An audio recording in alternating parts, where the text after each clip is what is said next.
Israel ने जिस तरह से गाजा को पूरी तरह से घेर रखा है, चाहे समुद्री सीमा से हो या फिर बॉर्डर एरिया से, इन दिनों जो सबसे ज्यादा चर्चा है वो इसी बॉर्डर की है, क्योंकि इजराइल ने गाजा को और ज्यादा तक समेट दिया है। लगभग आधा गाजा इजराइल कब्जा कर चुका है। यही कारण है कि इजिप्ट लगातार अब संदेश भेज रहा है प्रेसिडेंट ट्रंप को कि सर, जो आपका पीस प्लान था वो एग्जीक्यूट नहीं हुआ है, इजराइल ने अपनी मर्जी से सारा काम किया है। इसीलिए खबर बनती है, Egypt tell US not to underestimate remaining military capabilities in Gaza, attack on Israel is still possible. आप इसे अंडर एस्टिमेट मत करिएगा, फिर से गाजा पर हमला, फिर से इजराइल पर हमला हो सकता है।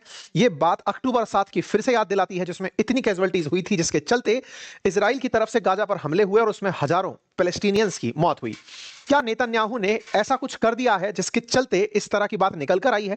क्योंकि आप और हम जहां तक अपडेटेड थे वो पीस प्लान को लेकर थे, क्योंकि ट्रंप ने दुनिया के सामने बताया था कि मैं अब तक 10 युद्ध रुकवा चुका हूं। हालांकि थाईलैंड कंबोडिया का जो युद्ध इन्होंने रुकवाया वो फिर से शुरू हो चुका है। रशिया यूक्रेन जहां से शुरू था वहीं तक चल रहा है, अभी तक कुछ हुआ नहीं है।